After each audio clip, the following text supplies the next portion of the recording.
Alright, thank you so much for inviting me here. Yeah. Alright, nandito po ako para manawagan na panagutin ang lahat ng mga gumawa ng kalokohan ngayong election process na ito. At sino ang dapat nating panagutin? Ang mga commissioner ng COMELEC.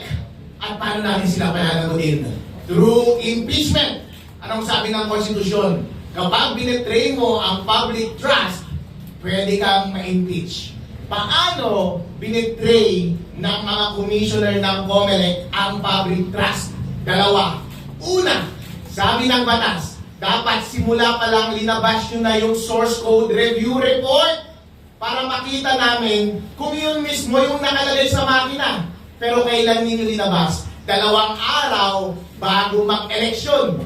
At nung nilabas ninyo, ano yung nandun sa source code review report? Version 3.4. Ano yung nandun sa mga automated counting machines sa buong Pilipinas? 3.5! COMELEC, pinagkatiwalaan po kayo ng taong bayan para kayo ang mag-conduct ng maayos na eleksyon sa ating bansa. At ang batas natin ay nagsaad ng mga measures para ma-ensure natin na ma-establish natin yung trust na iyon. Hindi nyo sinunod. Dahil belated kayo naglabas ng source code review report at yung nilagay ninyo sa makina ay hindi pa yun yung na-review doon sa audit. Traidor kaagad kayo sa tiwala ng taong bayan. Pangalawang pagtatraidor ng COMELEC.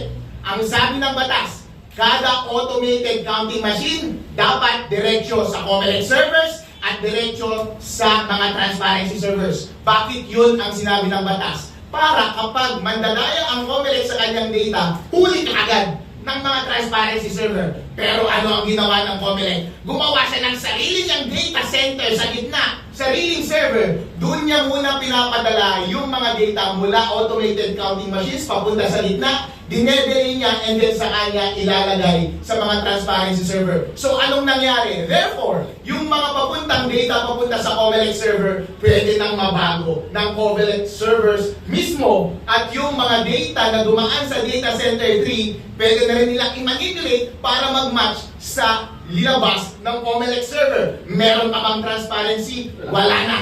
Yung tiwala ng taong bayan through that batas na dapat simultaneously mo in real time na i-upload sa COMELEC servers as a transparency servers yung result ng bawat makina, tinaydor po ninyo. Kitang-kita po yan sa tagal ng pagsisend ng mga transmission on election day. Gaano po katagal yung transmission between independent and individual automated counting machines papunta sa mga transparency servers? Ilang oras, umabot pa ng madaling araw. Gaano katagal nagtatransmit mula sa automated counting machines papunta sa mga COMELEC servers? Napakatagal din, may minuto, may oras. Depende sa lugar. Kapani-paniwala ba yung pangyayaring yun? Hindi. Bakit?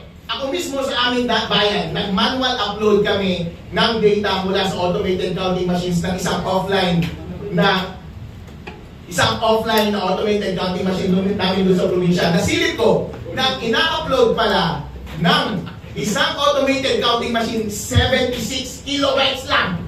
Napakaliit. Ang average speed ng mobile internet sa Pilipinas ay 35 megabytes per second. Doon sa munisipyo namin kung saan kami nagkakanbas noon, napakabilis ng internet. Ang pag-upload namin papunta pa lang sa COMELEC server, umabot ng minuto. Anong ibig sabihin nun? Meron silang ginagawang kalokohan sa gitna.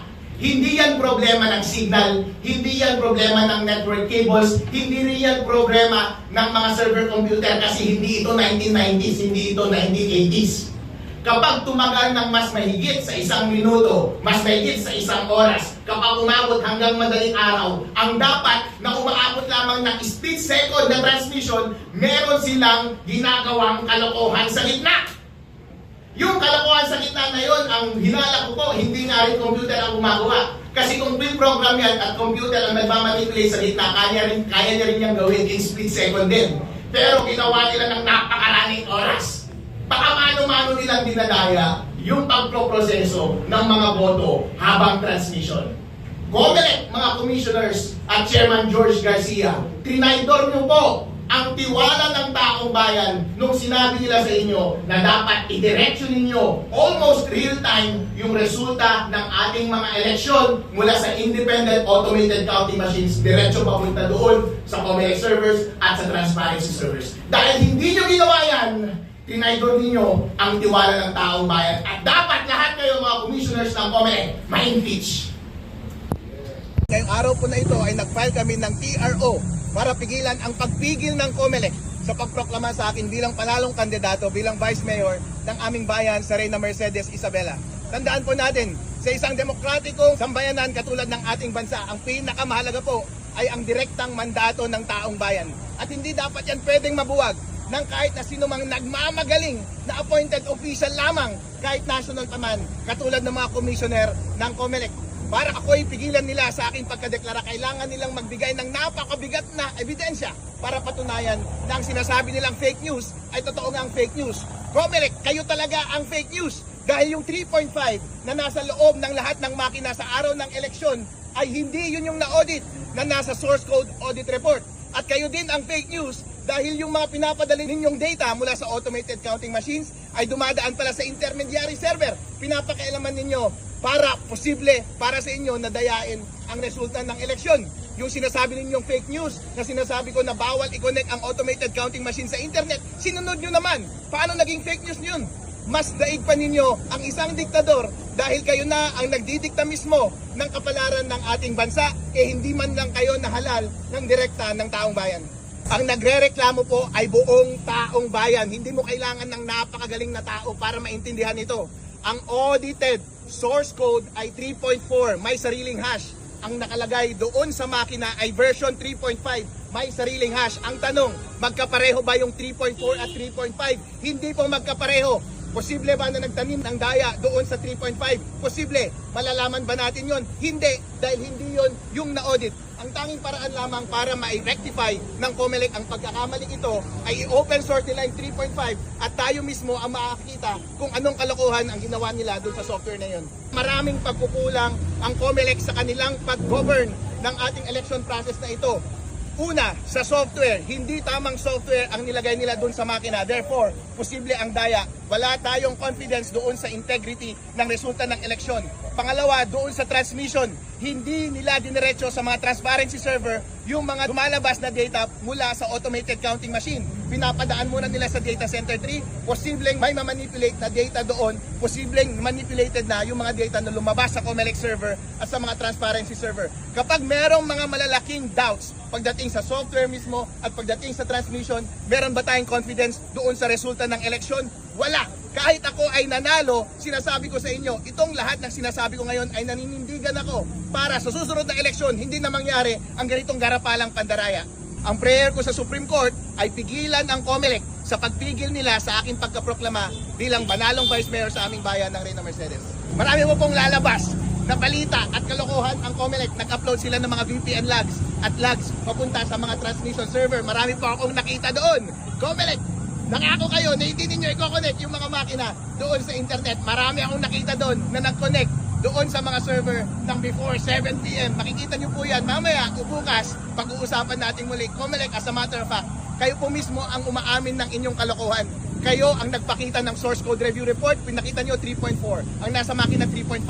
Ikaw mismo, Chairman George Garcia, ang umamin na pinaprocess ninyo yung mga data mula sa automated counting machine bago mag-landing sa transparency server. Sabi ninyo, kino-consolidate nyo muna lahat ng data at pinapadala ninyo every 15 minutes. Eh ang sabi ng batas, dapat diretso papunta sa COMELEC server, diretso papunta sa transparency server, para nga kapag manloko ang COMELEC ng data, huli agad ng transparency server. Pero anong ginawa ninyo? Rinassess muna ninyo sa gitna para posible na ngayon na mabago yung pumunta sa transparency server. Therefore, posible na ngayon na yung mga nilabas ninyo sa inyong mga COMELEC servers ay manipulated na rin. Kayo na rin mismo ang naglabas ng mga VPN logs na yan at nakita ko na merong mga connection doon sa mga server ng before 7 p.m. COMELEC, hindi nyo po maitatanggi. Kayo po mismo ang gumawa ng sarili ninyong pag-amin. Hindi nyo kayang palusutan yan ng kahit na anong explanation dahil ang taong bayan ay naiintindihan po nila ang mga paliwanag ni Atty. Harold Respicio. Naninindigan pa rin po ako na ang mali ay dapat panagutin at ang tama ay dapat nating gawin para sa susunod na eleksyon.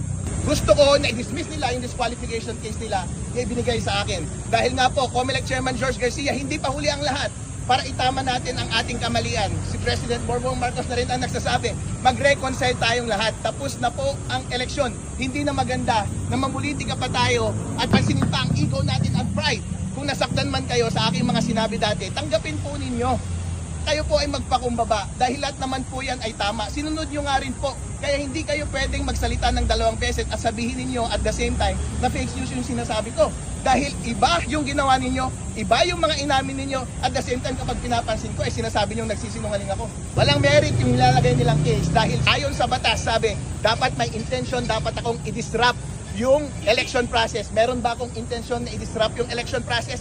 Wala. Dahil ang intention ko lang ay patasin ang integridad ng mga resulta ng ating mga makina sa pamamagitan ng pag-implement ng best practices pagdating sa internet connection. Sinunod nga nila, therefore, hindi ko intensyon na i-disrupt yung election process. Hindi na po ito panahon ngayon para mamulitika pa at para usigin pa yung mga taong nakasakit sa inyong damdamin. Chairman George Garcia, kayo po ay humahawak ng isang national post na sensitibo. Kaya dapat lang po kayo ay managutan sa taong bayan. Kapag meron pong taong nagsasabi ng inyong kamalian, tanggapin niyo po ito ng very humble at sana po ay approach ninyo professionally at hindi niyo dapat uusigin ang kahit na sinumang nais na i-correct lamang ang mga maling nangyayari sa ating gobyerno.